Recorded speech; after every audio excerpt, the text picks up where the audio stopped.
So your divorce is final. Now what?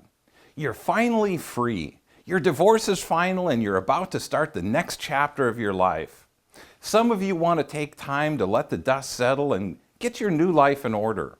Others will almost immediately jump back into the world of dating. I applaud those of you that recognize you need to take some time for yourself and get used to your new life. For the rest of you, here's some food for thought. You're probably telling yourself that you've done all the healing you need to do. You've been separated for 2 or 3 years, you're ready to start dating again, and maybe even already have while you were separated. After experiencing divorce for myself and working with and talking to hundreds of singles, here are some realities of the next few years post-divorce. The first year. During that first year after your divorce, you're going to experience a wide range of emotions. You'll probably experience joy and relief because your unhealthy relationship is now over. Even if you didn't see it as unhealthy, it probably was. You're going to question if you did enough to make your marriage work. You'll think about what you might have done differently or said differently. You'll probably regret some of the things you said and did. You'll grieve the loss of the marriage no matter how bad it was. It's a natural response, and the longer you were married, the longer it will take to grieve, heal, and learn from it.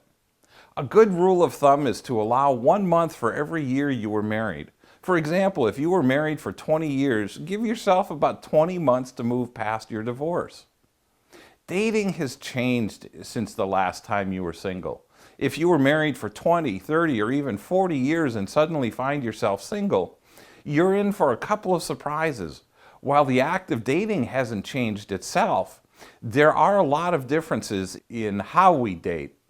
Texting, online dating, and social attitudes about premarital sex have created a dating environment that can sometimes seem hostile. Texting. Odds are the last time you dated, texting wasn't a common form of communication, if it even existed at all. In so many ways, it allows us to connect with someone without ever really getting to know them.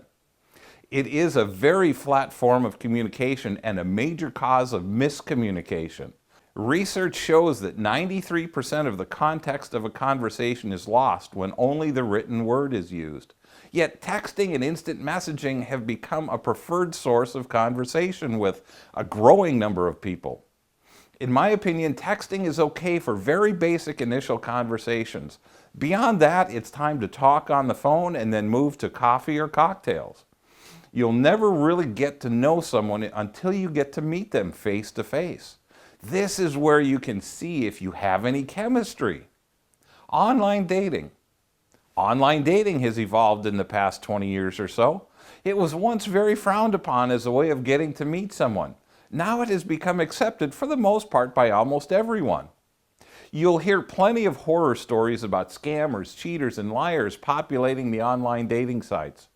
While there is some truth to these stories, most of them are blown out of proportion. The reality is that there are great men and women to be discovered online. Online dating is simply a tool to help you meet people you wouldn't normally meet in your daily life. The responsibility, however, lies on you to learn how to use that tool effectively. You need to learn to identify fakes and frauds quickly and move on. It's your responsibility to look out for yourself. There are plenty of online resources to help you do just that.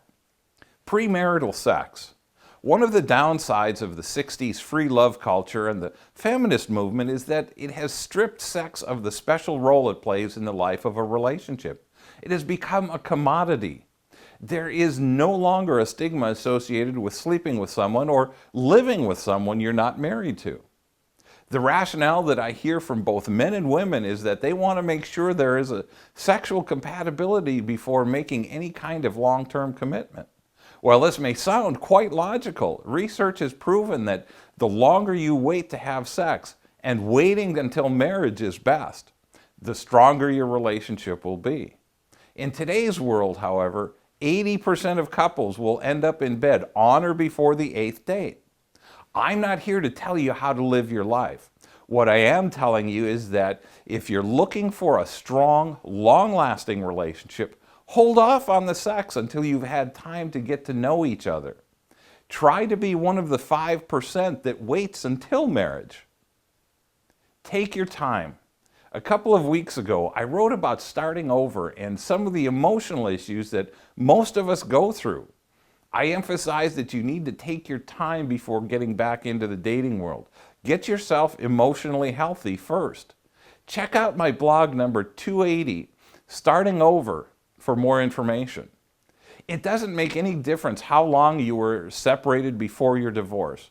The real healing and growing starts after your divorce is final. Get crystal clear about what you want. Most people can tell me more about what they don't want than what they do want. This is a critical dating mistake. Most people immediately start looking for the opposite of the relationship they just left. Take your time to figure out what you do want. It will make your dating life so much easier. Think about it in these terms. Have you ever gone out car shopping and found just the right car? Let's say you fell in love with a white Ford Focus. After you leave the car lot, you suddenly start to see white Ford Focuses everywhere. The same thing happens when you focus on relationships. When you focus on the negative aspects of relationships, that's exactly what you'll find. When you focus on the positive aspects of relationship, that's exactly what you'll find. In summary, learn to be patient, especially with yourself. I haven't met or worked with anyone that didn't want to move on and move on now. All good things happen in time. If you try to force things to move too quickly, you'll end up regretting it and have to start over, usually with the grieving and healing process. I sincerely hope you'll think about what I've shared with you today and use this information to help you be more proactive and successful in your dating life. Join me next week for starting and ending a conversation with someone. Now, please go to my Facebook page, Rick Soetebier, Relationship Coach, and click the like button so that you see my daily tips, insights, and inspirations in your newsfeed. Then join me on Facebook weekly for Monday Mastery, live at 5, where I talk about whatever's happened over the weekend and how it applies to dating and relationships. If you like this video, please make sure you hit the subscribe button and share it with your friends. Thanks for watching. Have a great and blessed day.